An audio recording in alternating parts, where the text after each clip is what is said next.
Hello दोस्तों, नमस्कार। आप लोगों का एक बार फिर से स्वागत है आपके अपने चैनल पीएच टेक डिजिटल में। फ्रेंड्स, आज की वीडियो में हम लोग TGT PGT GRC net GRF के अंतर्गत राजनीति शास्त्र का प्रैक्टिस सेट नंबर 66 हल करेंगे, जो कि आपका टेस्ट पेपर नंबर 11 होगा, जिसमें आपके पाठ्यक्रम पर आधारित सभी प्रश्न होंगे। तो वीडियो को लास्ट तक जरूर से देखिएगा, काफ़ी अच्छी वीडियो होने वाली है। तो आइए वीडियो को स्टार्ट करते हैं और देखते हैं आज का पहला प्रश्न।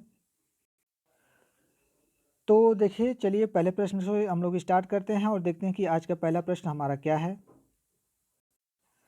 पहला प्रश्न कह रहा है कि संघात्मक संविधान का प्रमुख लक्षण क्या है। देखिए फ्रेंड्स, आपके जो भी प्रश्न होंगे, जैसा पेपर होता है मॉडल पेपर सेम, ठीक है, उस तरह के ये आपकी वीडियो में आपको प्रैक्टिस सेट हल कराया जा रहा है, तो इसे जरूर से हल करिए। प्रश्न कह रहा है कि संघात्मक संविधान का प्रमुख लक्षण क्या है। तो फ्रेंड्स देख लीजिए कि जो संघात्मक संविधान हो जहाँ पे होता है, उसके प्रमुख लक्षण पहले कौन कौन है। तो सबसे पहले इसमें जो प्रमुख लक्षण के अंतर्गत आता है वह आता है आपका लिखित कठोर सर्वोच्च संविधान। दूसरा आता है सर्वोच्च न्यायपालिका। तीसरा आता है केंद्र व राज्य की दोहरी सरकारें। ये किसके अंतर्गत आते हैं? संघात्मक संविधान के अंतर्गत। तो देखिए, जो हमारा ऑप्शन डी दिया था कि एक केंद्र सी केंद्र व राज्य की दोहरी सरकारें, यही हमारा संघात्मक संविधान का प्रमुख लक्षण हो जाएगा इन चारों में से। तो ऑप्शन सी इसका राइट आंसर हो जाएगा। अगले प्रश्न की तरफ आगे बढ़ते हैं और देखते हैं हम लोग प्रश्न नंबर 2 नंबर का प्रश्न। देखिए, कह रहा है रूसो समर्थक था। तो रूसो किसका समर्थक था फ्रेंड्स? तो रूसो जो था वह जन संप्रभुता का समर्थक था। किसका? जन संप्रभुता का, यानी कि ऑप्शन बी इसका राइट आंसर हो जाएगा। अगला प्रश्न देखिए, प्रश्न नंबर 3 नंबर का प्रश्न कह रहा है समानता के निम्नलिखित प्रकारों में से कौन सी समानता के उदारवादी अभिप्राय के साथ सुसंगत नहीं है। प्रश्न नंबर 3 बहुत अच्छा प्रश्न है। तो देखिए, इसका जो राइट आंसर हो जाएगा आपका ऑप्शन डी राइट आंसर हो जाएगा, आर्थिक समानता। ठीक है, क्या हो जाएगा? आर्थिक समानता, प्रश्न नंबर 3 का राइट आंसर। अगला प्रश्न देखिए, प्रश्न नंबर 4 नंबर का प्रश्न देखिए क्या कह रहा है। प्रश्न नंबर 4 कह रहा है आपका कि निम्नलिखित में से किस एक से नागरिकों की स्वतंत्रता का उत्तरोत्तर उल्लंघन होता है। बहुत ही अच्छा प्रश्न है। तो देखिए, इसका जो राइट आंसर हो जाएगा आपका, इसमें दो ही ऑप्शन है। ऑप्शन ए इसका राइट आंसर हो जाएगा, एक केंद्रीकृत नौकरशाह राज्य। ठीक है, कौन सा? ऑप्शन ए राइट आंसर हो जाएगा प्रश्न नंबर 4 का। अगला प्रश्न देखिए, प्रश्न नंबर 5 नंबर का प्रश्न देखिए कह रहा है मार्क्सवाद की आधारशिला क्या है। तो फ्रेंड्स, मार्क्सवाद की जो आधारशिला है वह आपकी क्या है इन चारों में से? तो इसमें आपका राइट आंसर हो जाएगा ऑप्शन सी, इतिहास की भौतिकवाद संकल्पना। ठीक है, मार्क्सवाद क्या चाहता है करता है? वह इतिहास की जो भौतिक संकल्पना होती है उसके आधार पे ही वह अपने विचारों को रखता है। तो ऑप्शन सी राइट आंसर हो जाएगा प्रश्न नंबर 5 का। अगला प्रश्न देखिए, प्रश्न नंबर 6 नंबर का प्रश्न देखिए क्या है, ये कूट संबंधित है। इसमें ऑप्शन तो नहीं है, लेकिन जो राइट आंसर होगा उससे हम देख लेते हैं। प्रश्न देखिए कह रहा है कि निम्नलिखित विद्वानों में से कौन प्रारंभिक समाजवाद, जिसे कभी कभी आदर्श समाजवाद कहा जाता है, से संबंध है। तो देखिए, इसमें जो पहला दिया है आपका रॉबर्ट, तो ये भी संबंध रखता है। ठीक है, किससे? आदर्श समाजवाद से। और दूसरा दिया है आपका सेंट साइमन, तो ये भी संबंध रखता है। तीसरा आपका चवास फूरियर है, ये भी संबंध रखता है। और चौथा दिया है प्रूधो, तो ये आपका संबंध नहीं रखता है। ठीक है, देखिए प्रूधो को भी प्रारंभिक समाजवादियों के अंतर्गत माना जाता है, लेकिन जो प्रूधो है उसे हम अराजकतावाद के अंतर्गत पढ़ते हैं। तो ऑप्शन जो हमारा क्या कहा था कि कौन कौन सा आदर्शवाद समाजवाद से संबंध है, तो देखिए, तो जिस ऑप्शन में आपको पहला दूसरा तीसरा रहेगा उसे आप राइट मार दीजिएगा। पहला दूसरा तीसरा, ठीक है, इसमें आपको ऑप्शन नहीं है, लेकिन बस मैं जो राइट है उसे बता दे रहा हूँ। 1 2 3 इसमें राइट है। ठीक है, चौथा आपका गलत है। तो इसमें जो जो भी ऑप्शन होगा 1 2 3 वो आपका राइट हो जाएगा। अगले प्रश्न की तरफ आगे बढ़ते हैं और देखते हैं 7 नंबर का प्रश्न। प्रश्न नंबर 7 कह रहा है निम्नलिखित में से समाजवाद के अंतर्गत सांस्कृतिक क्रांति के विचार का प्रवर्तन किया। तो फ्रेंड्स, जो समाजवाद के अंतर्गत जो सांस्कृतिक क्रांति का जो विचार था वो सबसे पहले हमारे माओ त्से तुंग के द्वारा दिया गया। किसके द्वारा? माओ त्से तुंग के द्वारा। तो ऑप्शन बी राइट आंसर हो जाएगा प्रश्न नंबर 7 का। अगला प्रश्न देखिए, प्रश्न नंबर 8 नंबर का प्रश्न कह रहा है मार्क्स का द्वंद्वात्मक भौतिकवाद किस आधार पर सामाजिक घटनाओं की व्याख्या और विश्लेषण करता है। तो फ्रेंड्स, प्रश्न नंबर 8 का जो राइट आंसर क्या होगा? तो हमारा ऑप्शन ए इसमें राइट आंसर हो जाएगा भौतिक शक्तियाँ। ठीक है, क्या हो जाएगा? भौतिक शक्तियाँ हमारा राइट आंसर हो जाएगा मार्क्स का द्वंद्वात्मक भौतिकवाद। ठीक है, तो हमारा ऑप्शन ए राइट आंसर हो गया। अगले प्रश्न की तरफ आगे बढ़ते हैं, देखते हैं 9 नंबर का प्रश्न। प्रश्न नंबर 9 देखिए क्या कह रहा है, नव उदारवाद ने सर्वाधिक बल किस पर दिया? तो फ्रेंड जो नव उदारवाद थे, ये सबसे ज़्यादा बल आपके जो गैर राज्यकर्ताओं की भूमिका का महत्व था उस पर सबसे ज़्यादा बल दिए थे। तो ऑप्शन ये राइट आंसर हो जाएगा हमारा प्रश्न नंबर 9 का। ठीक है, कौन सा? Option A. अगला प्रश्न देखते हैं हम लोग, प्रश्न नंबर 10। प्रश्न नंबर 10 देखिए क्या कह रहा है, निम्नलिखित में से किसने शक्ति अभिजन पद की रचना की? तो फ्रेंड्स जो शक्ति अभिजन पद की रचना की गई थी वह आपकी सी राइट मिल्स के द्वारा की गई थी। किसके द्वारा? सी राइट मिल्स के द्वारा। तो ऑप्शन जो बी है ये आपका राइट आंसर हो जाएगा, सी राइट मिल्स। अगला प्रश्न देखिए 11 नंबर का प्रश्न।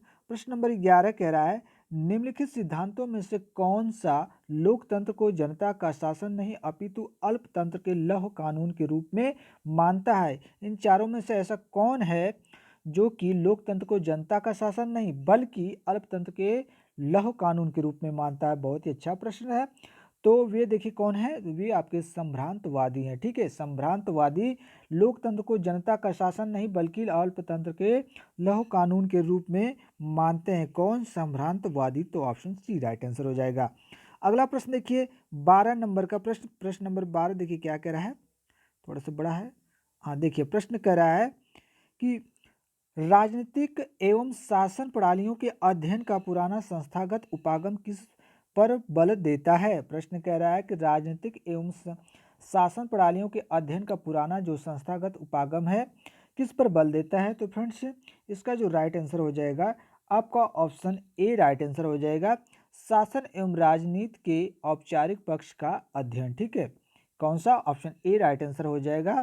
ठीक है, तो ऑप्शन ए हमारा क्या है, शासन एवं राजनीति के औपचारिक पक्ष का अध्ययन। अगला प्रश्न देखते हैं हम लोग, प्रश्न नंबर 13। 13 नंबर का प्रश्न देखिए कह रहा है, लोकपाल संस्था के सृजन की अनुशंसा सर्वप्रथम किसके द्वारा की गई? बहुत ही अच्छा प्रश्न है। यानी कि लोकपाल जो संस्था है, जो कानून था उसके सृजन यानी ठीक है उसे बनाने का जो अनुशंसा था सबसे पहले किसके द्वारा की गई थी? तो फ्रेंड्स यह आपके जो प्रशासनिक सुधार आयोग था उसके द्वारा, ठीक है, लोकपाल जो संस्था है उसे बनाने के जो अनुशंसा थी सबसे पहले उनके द्वारा की गई। तो ऑप्शन डी राइट आंसर हो जाएगा, प्रशासनिक सुधार आयोग। अगले प्रश्न की तरफ आगे बढ़ते हैं, देखते हैं 14 नंबर का प्रश्न।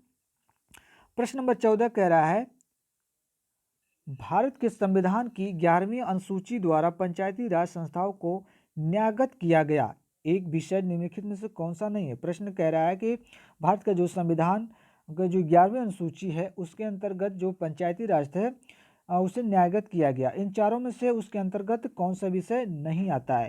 तो जो आपका उच्च शिक्षा है फ्रेंड्स, ये आपकी 11वीं अनुसूची में जो पंचायती राज की व्यवस्था की गई उसके अंतर्गत नहीं आता है। कौन? उच्च शिक्षा। तो ऑप्शन सी राइट आंसर हो जाएगा इसका। अगले प्रश्न की तरफ आगे बढ़ते हैं और देखते हैं 15 नंबर का प्रश्न। प्रश्न नंबर 15 कह रहा है कि संसद के किसी भी सदन का सदस्य न होने पर भी निम्नलिखित में से कौन संसद के दोनों सदनों की बैठकों में उपस्थित हो सकता है? बहुत अच्छा प्रश्न। तो मुझे लगता है कि इसका आंसर आप लोग समझ चुके होंगे कि जो संसद का सदस्य नहीं होता है फिर भी उसके जो बैठकें होती हैं दोनों सदनों की उसमें भाग लेता है। तो कौन? भारत का जो महान्यायवादी होता है। ठीक है, तो ऑप्शन देख लीजिए कौन सा राइट हो जाएगा। तो आपका ऑप्शन डी राइट आंसर हो जाएगा, भारत का महान्यायवादी। अगला प्रश्न देखिए, प्रश्न नंबर 16। 16 नंबर का प्रश्न कह रहा है, संविधान की निम्नलिखित अनुसूचियों में से कौन सी दल बदल विरोधी कानून, ठीक है, जिसे अंग्रेजी में हम लोग क्या कहते हैं, एंटी डिफेक्शन लॉ, ठीक है, से संबंधित है? यानी कि इन चारों अनुसूचियों में से ऐसा कौन सा अनुसूची है जो कि दल बदल विरोधी कानून से संबंधित है? तो फ्रेंड्स इसका जो राइट आंसर हो जाएगा आपका ऑप्शन बी राइट आंसर हो जाएगा, 10वीं अनुसूची। ठीक है, कौन सी अनुसूची? 10वीं अनुसूची। तो यह जो अनुसूची थी आपके 1985 में जोड़ी गई थी फ्रेंड्स। कब जोड़ी गई थी? आपके 1985 में से जोड़ा गया था। ठीक है, तो इसका जो राइट आंसर हो जाएगा आपका ऑप्शन बी, 10वीं। ठीक है, 10वीं अनुसूची। अगला प्रश्न देखिए, प्रश्न नंबर 17 नंबर का प्रश्न देखिए, कह रहा है संविधान की प्रस्तावना सभी जातीय नागरिकों को निम्न में से कौन सा एक उपलब्ध कराने के लिए वादा नहीं करती है। तो फ्रेंड्स, इसमें कौन से संविधान की जो प्रस्तावना है ये सभी जाति नागरिकों के लिए क्या है, उपलब्ध कराने के लिए वादा नहीं करती। तो इसमें से कौन सा हमारा राइट आंसर हो जाएगा। देखिए 4 ऑप्शन है आपके पास, तो कौन सा ऑप्शन हो जाएगा हमारा, देख लीजिए, प्रश्न भी आप दिख रहा होगा। तो इसका जो राइट आंसर हो जाएगा प्रश्न नंबर 17 का आपका ऑप्शन डी हो जाएगा, पूजा की समानता। ठीक है, यह उसका वादा नहीं करती है संविधान की प्रस्तावना में। ठीक है, तो ऑप्शन डी इसका राइट आंसर हो जाएगा, पूजा की समानता। अगला प्रश्न देखिए देखिए, इसमें जो सामाजिक न्याय है, राजनीतिक न्याय है, विचार की स्वतंत्रता है, इसकी वादा करती है लेकिन पूजा की समानता की वादा नहीं करती। तो ऑप्शन डी हमारा इसका राइट आंसर हो जाएगा। अगला प्रश्न देखिए, प्रश्न नंबर 18 नंबर का प्रश्न कह रहा है भारत को भारत को एक संविधान देने का प्रस्ताव संविधान सभा द्वारा पारित किया गया था। बहुत अच्छा प्रश्न है और छोटा प्रश्न है, 18 नंबर का। तो इसका राइट आंसर क्या हो जाएगा फ्रेंड्स। तो इसका जो राइट आंसर हो जाएगा ऑप्शन बी राइट आंसर हो जाएगा, 22 जनवरी 1947। ठीक है, कौन सा, 22 जनवरी 1947। ठीक है, तो ऑप्शन बी राइट आंसर हो जाएगा, प्रश्न नंबर 18 का ऑप्शन बी। देखिए प्रश्न क्या कह रहा था कि भारत को एक संविधान देने का प्रस्ताव संविधान सभा द्वारा पारित किया गया। ठीक है, तो यह कब पारित किया गया था, तो आपका यह पारित किया गया था 22 जनवरी 1947 को। ठीक है, कब, 22 जनवरी 1947 को। तो ऑप्शन बी राइट आंसर हो जाएगा। कुछ लोग इस पे कंफ्यूज होंगे, तो मुझे लगता है ज़रूर इसका कमेंट करेंगे कि नहीं 22 जनवरी नहीं होगा। तो जिन लोगों को भी इस पे ऑब्जेक्शन होगा कमेंट करिएगा, मैं इस पे स्पष्टीकरण दूंगा। ठीक है, अगले प्रश्न की तरफ आगे बढ़ते हैं और देखते हैं प्रश्न नंबर 19 नंबर का प्रश्न देखिए क्या कह रहा है। प्रश्न नंबर 19 कह रहा है कि निम्नलिखित में से कौन सा एक संविधान के 42वें संशोधन द्वारा नीति निर्देशक तत्वों में नहीं जोड़ा गया। तो प्रश्न नंबर 19 का देखिए, इसमें पूछा है कि कौन सा इसमें तत्व है जो कि 42वें संशोधन के अंतर्गत उसे नहीं जोड़ा गया था। तो इसका जो राइट आंसर है आपका जो दिया है, सभी नागरिकों के लिए समान आचार संहिता, ये आपके जो 42वां संशोधन था उसके जो नीति निर्देशक तत्व थे उसके अंतर्गत इसे नहीं जोड़ा गया था, यानी कि ऑप्शन सी इसका राइट आंसर हो जाएगा। अगला प्रश्न देखिए 20 नंबर का प्रश्न नंबर 20 कह रहा है संविधान के अनुच्छेद 226 के अंतर्गत उच्च न्यायालय द्वारा दिया गया निर्देश परिवर्तित किया जा सकता है। बहुत ही अच्छा प्रश्न है। तो देखिए आपको कंफ्यूज करने के लिए इस तरह के प्रश्न दिए जाते हैं। ठीक है, प्रश्न क्या कह रहा था कि संविधान के अनुच्छेद 226 के अंतर्गत उच्च न्यायालय द्वारा दिया गया उनके निर्देश है उसे परिवर्तित किया जा सकता है, किसके द्वारा। ऑप्शन ए कह रहा है कि राज्य के विधि मंत्री द्वारा, तो नहीं, राज्य सरकार द्वारा, इनके द्वारा भी नहीं किया जा सकता, यानी किसी के द्वारा नहीं होता है फ्रेंड्स, ये सीधी सीधी जानिए, किसी के द्वारा नहीं। तो ऑप्शन जो डी है उपरोक्त किसी के द्वारा नहीं, ये राइट आंसर हो जाएगा। अगला प्रश्न देखिए 21 नंबर का प्रश्न नंबर 21 क्या कह रहा है निम्नलिखित में से कौन सा एक सुमेलित नहीं है, यानी कौन सा सही सुमेलित नहीं है। एक तरफ आपका देखिए क्या दिया है, कुछ आपके उसमें से जो जैसे कि लोकतांत्रिक कुछ योजनाएं थी उसे दिया गया है, और दूसरी तरफ उनके जो उनसे संबंधित जो व्यक्ति हैं उन्हें दिया गया है। तो कौन इससे संबंधित नहीं है उसे आपको बताना है। तो इसका जो राइट आंसर हो जाएगा आपका ऑप्शन बी जो दिया है कि संपूर्ण क्रांति चंद्रशेखर, ये आपका सुमेलित नहीं है। ठीक है, कौन सा आपका सुमेलित नहीं है, ऑप्शन बी संपूर्ण क्रांति चंद्रशेखर। तो हमारा ऑप्शन बी राइट आंसर हो जाएगा प्रश्न नंबर 21 का। अगले प्रश्न की तरफ आगे बढ़ते हैं और देखते हैं हम लोग अगला प्रश्न। प्रश्न नंबर देखिए 22 क्या कह रहा है। 22 नंबर का प्रश्न कह रहा है कि भारतीय संविधान में नीति निर्देशक तत्व किसके लिए हैं। तो किसके लिए हैं, सभी लोग जानते हैं नीति निर्देशक जो तत्व होते हैं किसके लिए होते हैं, कमेंट करिएगा आप लोग। तो ये सरकार के लिए होता है, किसके लिए, सरकार के लिए होता है। तो ऑप्शन डी राइट आंसर हो जाएगा इसका। इजी प्रश्न था फ्रेंड्स, थोड़ा सा मैं आप लोगों को टाइम दिया था कि आप लोग गेस कर सके। अगला प्रश्न देखिए, प्रश्न नंबर 23 नंबर का प्रश्न कह रहा है, देखिए जो इजी प्रश्न है उसे आप लोग नहीं कर पा रहे तो समझिए आप लोग तैयारी नहीं कर रहे हैं। ठीक है, प्रैक्टिस सेट नहीं कर रहे हैं। तो इस तरह के प्रश्न तो देखते ही आप इसे तुरंत मार दीजिए, एक मतलब समझिए 2-3 सेकंड से ज़्यादा नहीं। और प्रश्न नंबर 23 कह रहा है कि संसदीय सरकार में कार्यपालिका की वास्तविक शक्तियाँ किसमें निहित होती हैं? एकदम ईजी प्रश्न। संसदीय सरकार की बात हो रही है। जो संसदीय सरकार होती है उसके अंतर्गत जो कार्यपालिका होती है, वास्तविक शक्तियाँ नाम मात्र की नहीं, वास्तविक शक्तियाँ किसके पास निहित होती हैं? तो ईजी प्रश्न है 23 नंबर का। तो ये मंत्रिपरिषद में होती हैं। किसमें? मंत्रिपरिषद में होती हैं। देखिए कंफ्यूज करने के लिए आपको प्रधानमंत्री दिया है, लेकिन जब मंत्रिपरिषद दे देगा तो आप प्रधानमंत्री पर नहीं लगाएंगे, ठीक है, तब मंत्रिपरिषद हो जाएगा। अगर ये नहीं होता तो प्रधानमंत्री आप कह सकते थे, लेकिन मंत्रिपरिषद दिया है तो आप मंत्रिपरिषद को ही राइट ऑप्शन मारेंगे, ठीक है, मंत्रिपरिषद। अगला प्रश्न देखिए 24 नंबर का प्रश्न। 24 नंबर का प्रश्न करके प्रथम भारतीय नागरिकता अधिनियम संसद द्वारा कब पारित किया गया? बहुत ही अच्छा प्रश्न है। प्रथम भारतीय नागरिकता अधिनियम संसद द्वारा कब पारित किया गया? 24 नंबर का प्रश्न। तो इसका जो राइट आंसर है, यह अधिनियम आपको 1955 में आया था। कब आया था? 1955 में आया था। तो ऑप्शन जो है आपका सी, ए राइट आंसर हो जाएगा। अगले प्रश्न तक आगे बढ़ते हैं, देखते हैं हम लोग 25 नंबर का प्रश्न। प्रश्न नंबर 25 देखिए क्या कह रहा है। संपत्ति के मौलिक अधिकार को संविधान के किस संशोधन द्वारा विलुप्त कर दिया गया, यानी हटा दिया गया? सभी लोग जानते हैं कि 44वां, इजी एकदम प्रश्न। तो ऑप्शन थर्ड इसका यानी कि सी राइट आंसर हो जाएगा, 44वां संशोधन।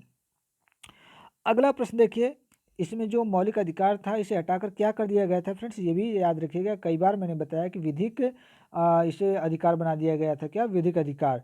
तो हमारा ऑप्शन सी 44वां ये राइट आंसर हो जाएगा। अगला प्रश्न देखिए 26 नंबर का प्रश्न। प्रश्न नंबर 26 कह रहा है कि राज्य सूची के किसी विषय को राष्ट्रीय हित का विषय घोषित करने का अधिकार किसे है? यानी कि जो राज्य सूची का विषय होता है, किसी भी विषय को राष्ट्र हित में, ठीक है, राष्ट्र हित में उस विषय को घोषित करने का अधिकार किसके पास होता है? बहुत ही अच्छा प्रश्न है। 26 नंबर का प्रश्न। तो राज्य सूची की बात है तो आ रही है, तो उससे ये तो राज्यसभा की सीधी सीधी बात आ गई, ठीक है। अगर केंद्र की बात रहती तब लोकसभा होता, लेकिन ये राज्य सूची की बात है तो ऑप्शन ए राइट आंसर हो जाएगा, राज्यसभा।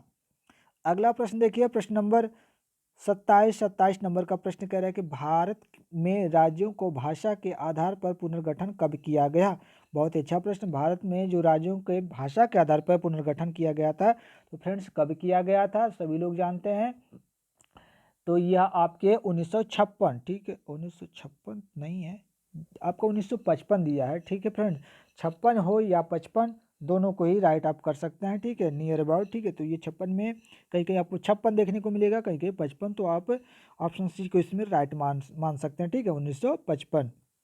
और आप लोग कमेंट करके बताइएगा, भाषा के आधार पर सबसे पहले पुनर्गठन किस राज्य का किया गया? बहुत ही अच्छा प्रश्न। भाषा के आधार पर किस राज्य का सबसे पहले पुनर्गठन किया गया था, उस राज्य का आप लोग कमेंट बॉक्स में उसका नाम कमेंट करके आप लोग इसका आंसर दें। अगला प्रश्न देखिए 28 नंबर का प्रश्न कह रहा है। प्रश्न नंबर 28 कह रहा है, व्यक्ति का वह अधिकार जो उसे सहज ही प्राप्त है, जिससे उसे वंचित नहीं किया जा सकता है और न ही उसे हस्तांतरित किया जा सकता है, वह कौन सा अधिकार है? कई बार मैंने कराया है। तो वह देखिए जो व्यक्ति का देखिए जीवन जीने का अधिकार होता है, इस जीवन का जो अधिकार, जीने का अधिकार होता है, उसे एक प्राकृतिक अधिकार भी माना गया है, ठीक है। क्या? प्राकृतिक अधिकार किसे? जीवन जीने के अधिकार को भी उसी को माना गया है। तो ऑप्शन बी इसमें जो है आपका राइट आंसर हो जाएगा। कहीं कहीं आपको प्राकृतिक अधिकार मिल जाएगा, कहीं कहीं जीवन का अधिकार मिल जाएगा, तो कंफ्यूज मत होइएगा, दोनों को एक ही है, ठीक है। तो ऑप्शन बी राइट आंसर हो जाएगा। अगला प्रश्न देखिए 29 नंबर का प्रश्न। प्रश्न नंबर 29 देखिए क्या कह रहा है। 29 नंबर का प्रश्न करेगा, संसद सदस्यों के अतिरिक्त निम्नलिखित में से किसे संसद की कार्यवाही में भाग लेने का अधिकार है? देखिए वही प्रश्न थोड़ा सा घुमा दिया। संसद सदस्यों के अतिरिक्त निम्नलिखित में इन चारों में से, यानी कि वह संसद का सदस्य नहीं होता है, फिर भी संसद की कार्यवाही में उसे भाग लेने का अधिकार होता है। तो जो भारत के जो अटॉर्नी जनरल होते हैं वही होते हैं, जो कि संसद के सदस्य नहीं होते फिर भी उसमें भाग लेते हैं उनकी कार्यवाही में। तो ऑप्शन बी राइट आंसर हो जाएगा, महान्यायवादी यानी अटॉर्नी जनरल। अगला प्रश्न देखिए 30 नंबर का प्रश्न। प्रश्न नंबर 30 कह रहा है, अम्बुड्समैन की अवधारणा निम्नलिखित में से किससे संबंधित है? बहुत बार पूछा गया है फ्रेंड्स, ये 30 नंबर का प्रश्न जो है ये कई बार आपसे पूछा गया है, ठीक है। यह जो अम्बुड्समैन की अवधारणा है ये किससे संबंधित है? तो फ्रेंड्स यह आपके ठीक है, लोकपाल और जो लोकायुक्त जो आयोग है, ठीक है, जो उसी से ये अम्बुड्समैन की अवधारणा है संबंधित है, ठीक है, किससे? लोकपाल और लोकायुक्त से। तो ऑप्शन बी राइट आंसर हो जाएगा। अगला प्रश्न देखिए 31 नंबर का प्रश्न, प्रश्न नंबर 31 क्या कह रहा है? भारतीय राष्ट्रीय आंदोलन में भाग लेने वाले किस नेता को ब्रिटिश उदारवाद में विश्वास था? यानी भारतीय राष्ट्रीय आंदोलन में जो भाग लिए थे वे ऐसे कौन से नेता थे जो कि ब्रिटिश उदारवाद में क्या करते थे? विश्वास रखते थे। बहुत ही अच्छा प्रश्न है 31 नंबर का प्रश्न। तो वे आपके गोपाल कृष्ण गोखले थे, ठीक है, ये उदारवादी थे, ठीक है, गोपाल कृष्ण गोखले। तो ऑप्शन डी राइट आंसर हो जाएगा। अगला प्रश्न देखिए, प्रश्न नंबर 32 नंबर का प्रश्न देखिए क्या कह रहा है? गांधी जी की राष्ट्रीय आंदोलन में सबसे बड़ी देन है। बहुत अच्छा प्रश्न। गांधी जी की राष्ट्रीय आंदोलन में सबसे बड़ी देन क्या है? तो बहुत इजी प्रश्न है। इस तरह के प्रश्न तो आप लोग सभी लोग जानते हैं, ठीक है। 32 नंबर का प्रश्न। तो 32 नंबर के प्रश्न का राइट आंसर हो जाएगा आपका ऑप्शन ए, साधु साधन की पवित्रता, ठीक है। ऑप्शन ए राइट आंसर हो जाएगा, साधु साधन की पवित्रता। गांधी जी राष्ट्रीय आंदोलन में ये क्या किए थे? ये इनकी सबसे बड़ी देन थी। किस चीज़ की? साधु साधन की पवित्रता।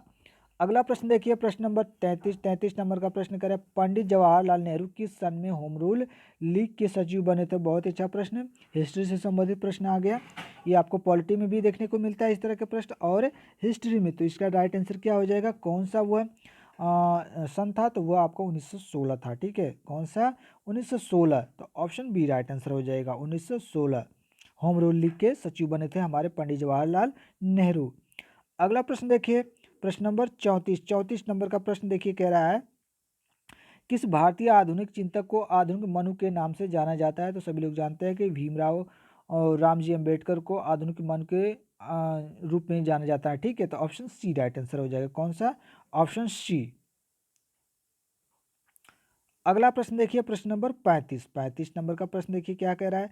35 नंबर का प्रश्न कह रहा है, यदि यदि राज्य सरकार के नीति निर्देशक सिद्धांतों का क्रियान्वयन नहीं करती है तो उसे पालन कराने के लिए कौन बाध्य कर सकता है? यानी जो राज्य सरकार है नीति निर्देशक तत्वों का जो सिद्धांत है उसका वो पालन नहीं करती, तो उसे पालन करने के लिए बाध्य कौन कर सकता है? यही प्रश्न दिया है। तो फ्रेंड्स ये जनता कर सकती है, ठीक है। कौन? जनता करती है। आप लोग ये सर्वोच्च न्यायालय पे मत जाइएगा, ये जनता के द्वारा, ठीक है। तो जनता कर सकती है। तो 35 नंबर के प्रश्न का आंसर हमारा ऑप्शन बी राइट आंसर हो जाएगा, मतदाता। अगला प्रश्न देखिए, 36 नंबर का प्रश्न देखिए क्या कह रहा है? प्रश्न नंबर 36 कह रहा है, इन तत्वों में से कौन सा तत्व मौलिक अधिकार के अंतर्गत आता है और राज्य के नीति निर्देशक तत्वों के अंतर्गत नहीं आता है? बहुत ही अच्छा प्रश्न। प्रश्न नंबर 36 का आंसर हमारा ऑप्शन देखिए इसमें कौन सा आ जाएगा? ऑप्शन डी हो जाएगा इसमें, निःशुल्क प्राथमिक शिक्षा की व्यवस्था, ठीक है। यह आपके नीति निर्देशक तत्वों के अंतर्गत नहीं आता है, बल्कि आपके किसके अंतर्गत आता है? मौलिक अधिकार के अंतर्गत आता है, ठीक है। तो ऑप्शन डी राइट आंसर हो जाएगा। अगला प्रश्न देखिए, 37 नंबर का प्रश्न। प्रश्न नंबर 37 कह रहा है, केंद्रीय वित्त मंत्री ने किस वर्ष को ग्राम सभा वर्ष घोषित किया था? बहुत अच्छा प्रश्न। जो केंद्रीय हमारे वित्त मंत्री थे वह किस वर्ष ग्राम सभा को वर्ष घोषित किया था? ग्राम सभा वर्ष घोषित किया था। तो इसका जो राइट आंसर हो जाएगा हमारा ऑप्शन सी राइट आंसर हो जाएगा, 1998 में केंद्रीय वित्त मंत्री ने, ठीक है, क्या किया था? ग्राम सभा वर्ष घोषित किया था 1998 में। अगला प्रश्न देखिए, प्रश्न नंबर 38 नंबर का प्रश्न कह रहा है, जाति प्रथा का तत्व है। जाति प्रथा का तत्व क्या है? तो फ्रेंड जो जाति प्रथा का तत्व है वह आपका चेतना बोध होता है। क्या होता है?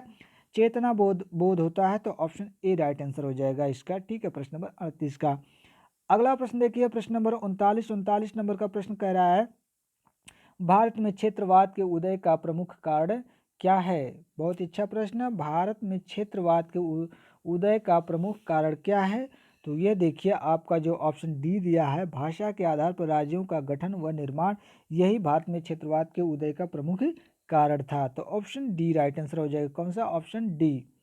अगला प्रश्न देखिए, प्रश्न नंबर 40 नंबर का प्रश्न कह रहा है, लोकपाल और लोकायुक्त पदों की स्थापना संसद ने किस वर्ष अधिनियम पारित कर की? बहुत अच्छा प्रश्न। जो लोकपाल और लोकायुक्त पद थे, ठीक है, इसकी व्यवस्था संसद ने किस वर्ष अधिनियम पारित करके घोषणा की थी? ठीक है, तो इसका जो राइट आंसर हो जाएगा 40 नंबर का हमारा ऑप्शन सी, 1965 में लोकपाल और लोकायुक्त पदों की स्थापना की गई थी संसद के द्वारा। तो ऑप्शन सी राइट आंसर हो जाएगा 1965, प्रश्न नंबर 40 का। अगला प्रश्न देखिए, 41 नंबर का प्रश्न। प्रश्न नंबर 41 कह रहा है कि रूसों के सामान्य इच्छा का तात्पर्य किस भाव से। देखिए रूसो का जो सामान्य इच्छा है बहुत बार पूछ दिया गया, कभी कभी ये पूछ देता है कि सामान्य इच्छा किसकी अवधारणा है, तो रूसो की है। ठीक है, अब इसके अंतर्गत उसका तात्पर्य से क्या भाव है ये आपको बताना है। तो उसका जो भाव था फ्रेंड्स वह क्या कहता था कि वो ऑप्शन जो सी कह रहा है कि वह जो समस्त समुदाय के हित में हो, यही उसके सामान्य इच्छा का भाव था। ठीक है, तो ऑप्शन सी राइट आंसर हो जाएगा, वह जो समस्त समुदाय के हित में हो। अगला प्रश्न देखिए, 42 नंबर का प्रश्न। 42 नंबर का प्रश्न कह रहा है कि राज्य के आवश्यक तत्व हैं। राज्य के आवश्यक तत्व कितने हैं फ्रेंड्स? बहुत ही अच्छा प्रश्न है 42 नंबर का प्रश्न। तो राज्य के 4, ठीक है, कितने हैं? 4 हैं। कौन कौन से हैं? जनसंख्या है, प्रदेश है, ठीक है, और प्रदेश को आप कह सकते हैं निश्चित भूभाग भी कहीं देखने को मिल सकता है, और शासन होता है, और हमारे प्रभुसत्ता। शासन को आपको कहीं कहीं सरकार देखने को मिल सकता है। ठीक है, तो कंफ्यूज मत होइएगा, शासन रहे तो उसे सरकार भी समझ लीजिएगा, प्रदेश रहे या निश्चित भूभाग रहे तो दोनों एक ही है। ठीक है, तो हमारा कौन सा ऑप्शन राइट आंसर हो जाएगा? Option C. कौन कौन से हमारे? जनसंख्या, प्रदेश, शासन और प्रभुसत्ता, 4 हैं राज्य के आवश्यक तत्व। अगला प्रश्न देखिए 43 नंबर का प्रश्न। प्रश्न नंबर 43 देखिए कह रहा है कि रक्त संबंध से समाज और समाज से राज्य की उत्पत्ति हुई है, यह कथन किस विचारक का है? बहुत ही अच्छा प्रश्न है, कई बार पूछा गया है। प्रश्न नंबर 43, तो इसका जो राइट आंसर है यह कथन जो है आपका मैकाइबर का है। किसका है? मैकाइबर का है। मैकाइबर ने क्या कहा था कि रक्त संबंध से समाज और समाज से राज्य की उत्पत्ति हुई है। राज्य की उत्पत्ति के विषय में इनका ये मत है। किसका? मैकाइबर महोदय का, यानी कि ऑप्शन डी राइट आंसर हो जाएगा, मैकाइबर। अगला प्रश्न देखते हैं हम लोग 44 नंबर का प्रश्न। प्रश्न नंबर 44 कह रहा है कि संप्रभुता शब्द का सर्वप्रथम प्रयोग किया गया। बहुत इजी प्रश्न है, ये आपके बोंदा के द्वारा किया गया था। किसके द्वारा? बोंदा के द्वारा। 44 नंबर का ऑप्शन सी राइट आंसर हो जाएगा। 45 नंबर का प्रश्न कह रहा है यह कथन किसका है कि स्वतंत्रता और समानता न तो एक दूसरे की विरोधी हैं और न ही पृथक, वे एक आदर्श के दो रूप हैं। बहुत अच्छा प्रश्न है। तो यह किसका है? कई बार मैंने आप लोगों को करा भी दिया है 45 नंबर। तो यह आपके हर्बर्ट डीन महोदय का है। किसका है? हर्बर्ट डीन का है ये कथन। तो ऑप्शन सी राइट आंसर हो जाएगा। अगला प्रश्न देखिए, प्रश्न नंबर 46। 46 नंबर का प्रश्न देखिए।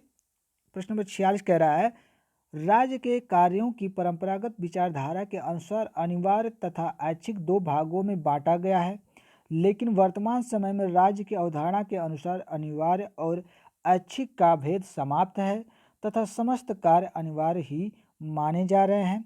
तो ये किस प्रकार के राज्य हैं, यही आपको बताना है। प्रश्न नंबर 46। इस वीडियो को पॉज करके अच्छे से क्वेश्चन पढ़िएगा, फिर इसके बाद आप लोग आंसर को, ठीक है, गेस करिएगा। तो 46 नंबर के प्रश्न का आंसर जो हो जाएगा हमारा ऑप्शन ए राइट आंसर हो जाएगा, लोक कल्याणकारी राज्य। ठीक है, इसी के अंतर्गत, ठीक है, ये सब बातें हमारे दी गई हैं। तो ऑप्शन ए राइट आंसर हो जाएगा प्रश्न नंबर 46 का ऑप्शन ए। अगले प्रश्न तरफ आगे बढ़ते हैं और देखते हैं 47 नंबर का प्रश्न। प्रश्न नंबर 47 देखिए क्या कह रहा है। 47 नंबर का प्रश्न कह रहा है कि राजनैतिक सिद्धांत जो नागरिकों को व्यक्तिगत जीवन में न्यूनतम हस्तक्षेप करे उसे क्या कहते हैं? बहुत ही अच्छा प्रश्न है। प्रश्न कह रहा है कि राजनीतिक सिद्धांत जो नागरिकों को व्यक्तिगत जीवन में न्यूनतम हस्तक्षेप यानी बहुत कम हस्तक्षेप करे उसे हम लोग क्या कहते हैं?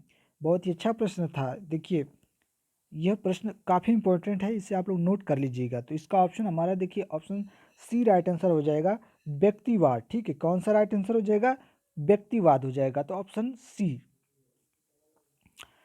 अगले प्रश्न तक आगे बढ़ते हैं और देखते हैं हम लोग 48 नंबर का प्रश्न। प्रश्न नंबर 48 नंबर का प्रश्न देखिए कह रहा है निम्नलिखित में से कौन सी विशेषता फांसीवाद में पाई जाती है? इन चारों में से कौन सी विशेषता है जो कि फांसीवाद में पाई जाती है? 48 नंबर का प्रश्न। तो जो ए कह रहा है कि प्रजातंत्र का विरोधी, ये आपके फांसीवाद में पाई जाती है। ठीक है, फांसीवादी क्या है? प्रजातंत्र के विरोधी हैं। तो ऑप्शन ए राइट आंसर हो जाएगा, प्रजातंत्र का विरोधी। अगला प्रश्न देखते हैं हम लोग 49 नंबर का प्रश्न। प्रश्न नंबर 49 देखिए कह रहा है ऐसी शासन व्यवस्था जिसमें संपत्ति व उत्पादन का साधन पर शासन का नियंत्रण होगा, व्यक्तिगत संपत्ति समाप्त होगी, वह समाज शोषण मुक्त होगा। ऐसी कौन सी शासन व्यवस्था है जिसमें संपत्ति व उत्पादन का क्या होगा? साधन पर शासन का नियंत्रण होगा और व्यक्तिगत संपत्ति समाप्त हो जाएगी, वह समाज जो है शोषण से मुक्त हो जाएगा। ऐसी कौन सी शासन व्यवस्था है, यही आपको बताना है। 49 नंबर का प्रश्न। तो ऐसे समाज को हम लोग कहते हैं समाजवाद। ठीक है, ऐसी जो शासन व्यवस्था होगी उसे हम लोग समाजवाद कहते हैं। तो ऑप्शन डी राइट आंसर हो जाएगा, समाजवाद। अगला प्रश्न देखिए 50 नंबर का प्रश्न। प्रश्न नंबर 50 कह रहा है कि संयुक्त राष्ट्र संघ के कुल कितने मुख्य अंग हैं? तो फ्रेंड्स संयुक्त राष्ट्र संघ के मुख्य कुल कितने अंग हैं? तो कुल हमारे कितने हैं फ्रेंड्स? तो 6 अंग है। ठीक है, कितने हैं? 6 हैं। तो हमारा ऑप्शन सी जो है ये राइट आंसर हो जाएगा 6। अगला प्रश्न देखते हैं हम लोग, प्रश्न नंबर 51 नंबर का प्रश्न देखिए कह रहा है लाक ने कितनी पुस्तकें लिखी हैं? तो देखिए फ्रेंड्स ये कभी कभी पूछ देता है नियर अबाउट। ठीक है, तो कभी कहीं आपको देखने को मिलेगा 30 या 35। ठीक है, 30 या 35 के रेंज में जो ऑप्शन रहेगा तो उससे आप देखिए, दोनों नहीं देगा, 30 35 दोनों नहीं देगा, 30 देगा या 35 देगा। तो ये आपकी लगभग उसकी इतनी पुस्तकें मानी जाती हैं लॉक की। ठीक है, तो ऑप्शन ए राइट आंसर हो जाएगा 30। अगला प्रश्न देखिए 52 नंबर का प्रश्न। प्रश्न नंबर 52 देखिए कह रहा है हाफ्स की किस पुस्तक ने उसे अमर बना दिया? ठीक है, बहुत अच्छा प्रश्न है। तो सभी लोग जानते हैं कि लेवियाथन वह पुस्तक है जो हाफ्स की लेवियाथन पुस्तक है उसे अमर बना दिया। ठीक है, किसे? हाफ्स को। यह पुस्तक प्रकाशित किस सन में हुई थी? तो यह पुस्तक जो थी आपके 1651 ईस्वी में इसका प्रकाशन किया गया था। ठीक है, किसका? लेवियाथन का। 1651 ईस्वी में इसी पुस्तक के कारण लेवियाथन पुस्तक के कारण हाफ्स को, ठीक है, बहुत ही क्या हुई थी, इसे क्या क्या बहुत ही इसकी मतलब विशेषता इसकी की गई थी और इसे अमर बना दिया। ठीक है, तो ऑप्शन सी राइट आंसर हो जाएगा लेवियाथन। अगला प्रश्न देखिए प्रश्न नंबर 53 नंबर का प्रश्न कह रहा है जेल सुधार किस राजनीतिक विचारक ने प्रस्तुत किए? बहुत अच्छा प्रश्न। जेल सुधार तो सभी लोग जानते हैं बेंथम महोदय ने जेल सुधार के विषय में अपना विचार दिया था। तो ऑप्शन सी राइट आंसर हो जाएगा बेंथम। अगले प्रश्न तब आगे बढ़ते हैं। प्रश्न नंबर 54 नंबर का प्रश्न देखिए कह रहा है मनु द्वारा प्रतिपादित राज्य की उत्पत्ति के दैवी सिद्धांत में राजा को किसके अधीन माना गया है? तो ये तो बहुत इजी प्रश्न हो गया। 54 नंबर तो सभी लोग जानते हैं जब देवी सिद्धांत की बात आएगी तो सीधी सी बात है कि ईश्वर की बात आ जाएगी, तो यानी कि ऑप्शन ए ईश्वर के अधीन। अगला प्रश्न देखिए 55 नंबर का प्रश्न देखिए कह रहा है किस विचारक के लिए धर्म और राजनीति अलग अलग नहीं है? तो धर्म और राजनीति अलग अलग नहीं है, कौन मानते हैं? हमारे महात्मा गांधी जी। ठीक है, कौन? महात्मा गांधी, यानी ऑप्शन बी राइट आंसर हो जाएगा। अगला प्रश्न देखिए प्रश्न नंबर 56 नंबर का प्रश्न कह रहा है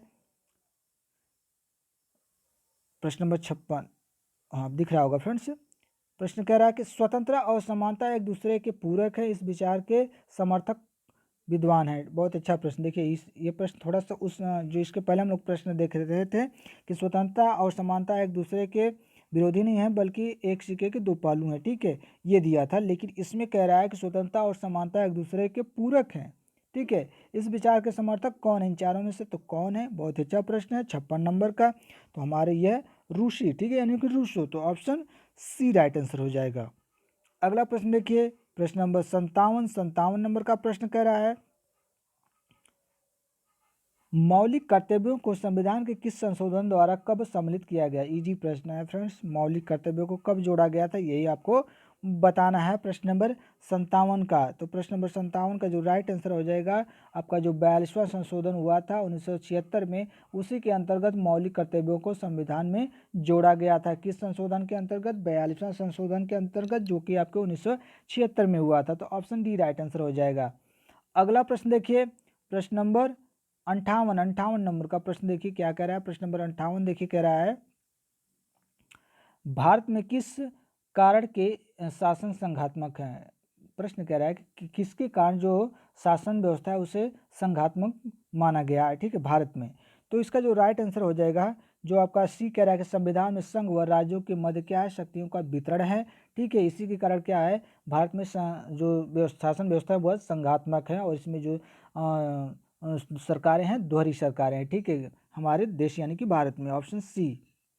अगला प्रश्न देखिए प्रश्न नंबर 59 नंबर का प्रश्न कह रहा है संविधान के उद्देश्य का में समाजवादी व पंथ निरपेक्ष किस वर्ष संशोधित कर जोड़ा गया था? तो बहुत अच्छा प्रश्न है।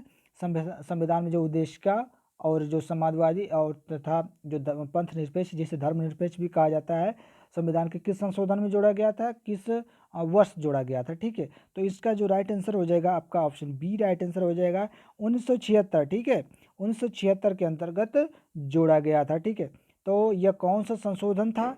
तो यह आपका 42वां संशोधन था। ठीक है, 42वां संशोधन जो 1976 था उसी के अंतर्गत संविधान के उद्देशिका में समाजवादी, पंथ निरपेक्ष, ठीक है, ये शब्द जोड़े गए थे। तो ऑप्शन बी राइट आंसर हो जाएगा। कौन सा? Option B. इसे देखिए लघु संविधान की भी संख्या दी गई है इस संशोधन को, ठीक है, तो हमारा ऑप्शन बी राइट आंसर हो जाएगा 1976। अगला प्रश्न देखिए 60 नंबर का प्रश्न देखिए फ्रेंड्स, इसमें आपको टोटल 63 प्रश्न है। तो 60 नंबर का प्रश्न को देखिए, प्रश्न क्या कह रहा है, राज्य की कार्यपालिका शक्ति किस में निहित होती है? तो सभी लोग जानते हैं कि राज्यपाल में होगी, और कहाँ होगी, ठीक है, राज्य की कार्यपालिका शक्ति किस में निहित होती है? तो राज्यपाल में, ठीक है, तो ऑप्शन डी राइट आंसर हो जाएगा, राज्यपाल में। अगला प्रश्न देखिए प्रश्न नंबर 61 नंबर का प्रश्न क्या कह रहा है? प्रश्न नंबर देखिए ये कूट दिया था, तो प्रश्न कह रहा है कि भारतीय संविधान में राज्य के नीति निर्देशक सिद्धांत, और नीचे दिया है ए देश के शासन में मूलभूत महत्व क्या हैं, बी कह रहा है कि किसी न्यायालय द्वारा लागू नहीं कराए जा सकते, सी कह रहा है कि राज्य का कर्तव्य है कि विधि निर्माण में उनका सम्मान करे, ठीक है। तो आपको नीचे कूट दिए हैं, निम्न कथनों की सहायता से इन नीति निर्देशक सिद्धांतों की वास्तविक प्रकृति बताइए, ठीक है, इसके प्रकृति। तो फ्रेंड्स इसका जो राइट आंसर हो जाएगा हमारे, देखिए तीनों ही राइट आंसर हो जाएंगे। कौन से? तीनों ही राइट आंसर हो जाएंगे। तो देखिए हमारे जिस ऑप्शन में तीनों होगा उसे हम राइट मान लेंगे। तो देख लेते हैं ऑप्शन हमारे पास है, यदि है तो उसे हम राइट मान लेते हैं, यदि नहीं है तो option A B C right है, ठीक है। तो देख लेते हैं, हाँ तो ऑप्शन है हमारे पास। तो देखिए तीनों किस में दिए हैं, तो हमारा ऑप्शन डी ही दिया है, उपयुक्त तीनों, तो ऑप्शन डी राइट आंसर हो जाएगा, उपयुक्त तीनों। अगला प्रश्न देखिए 62 नंबर का प्रश्न, प्रश्न नंबर 62 देखिए कह रहा है, किसने राज्य का इस प्रकार वर्णन किया है कि यह संपूर्ण विज्ञान में साझेदारी, संपूर्ण कला में साझेदारी, प्रत्येक सद्गुण और सभी पूर्णता में साझेदारी है। प्रश्न देखिए एक बार फिर से पढ़ते हैं। प्रश्न कह रहा है कि किसने राज्य का इस प्रकार वर्णन किया है कि यह संपूर्ण विज्ञान में साझेदारी, संपूर्ण कला में साझेदारी, प्रत्येक सद्गुण और सभी पूर्णता में साझेदारी है? किसने, ठीक है, किसने ये इस तरह से वर्णन किया है? तो फ्रेंड्स यह आपके एडमंड जो बर्क महोदय हैं इन्होंने वर्णन किया है, ठीक है। इनका वर्णन क्या है कि संपूर्ण विज्ञान में साझेदारी, संपूर्ण कला में साझेदारी, प्रत्येक सद्गुण और सभी पूर्णता में साझेदारी, ठीक है, यह राज्य का इस तरह से वर्णन करते हैं हमारे एडमंड बर्क महोदय। तो ऑप्शन ए इसका राइट आंसर हो जाएगा। आइए अगले प्रश्न की तरफ आगे बढ़ते हैं और देखते हैं 63 नंबर का प्रश्न, और ये आखिरी प्रश्न होगा। तो देख लेते हैं प्रश्न क्या कह रहा है कि मध्यम मीन का सिद्धांत जुड़ा हुआ है। देखिए थोड़ा सा नया प्रश्न है, मध्यम मीन का सिद्धांत जुड़ा हुआ है, किससे जुड़ा हुआ है? तो यह आपके अरस्तु से जुड़ा हुआ है, ठीक है, किससे? अरस्तु से जुड़ा हुआ है। देख लेते हैं, ये थोड़ा सा नया प्रश्न लग रहा है हम लोगों को, तो इसके बारे में थोड़ी सी जानकारी देख लेते हैं। देखिए फ्रेंड्स, अरस्तु ने अपने हर सिद्धांतों में मध्यम मार्ग का अनुसरण किया है। अरस्तु के मध्यम मार्ग का विचार वर्तमान राजनीतिक के नियंत्रण एवं संतुलन का जनक है। केटलिन के शब्दों में अगर कहें तो कन्फ्यूशियस के बाद सामान्य विज्ञान और मध्यम वर्ग का सर्वोच्च सुधारक अरस्तु ही है, ठीक है। इसके बारे में थोड़ी सी जानकारी थी जो कि हम लोगों ने देखा। तो फ्रेंड्स इसका जो राइट आंसर हमारा ऑप्शन सी हो जाएगा। तो फ्रेंड्स वीडियो कैसी लगी आप लोग कमेंट करके ज़रूर से बताइएगा, और मैं जो आप लोगों से प्रश्न पूछा उसका भी आंसर आप लोग ज़रूर से कमेंट करिएगा। मैंने जो प्रश्न पूछा था कि भाषा के आधार पर सबसे पहला किस राज्य का गठन हुआ था, उसका नाम आप लोग कमेंट करके ज़रूर से बताइएगा। और फ्रेंड्स वीडियो पसंद आए तो लाइक कर दीजिएगा और दोस्तों को शेयर कर दीजिएगा। जो लोग चैनल पर नए हैं चैनल को सब्सक्राइब कर लें। इस वीडियो में बस इतना ही। थैंक यू, धन्यवाद।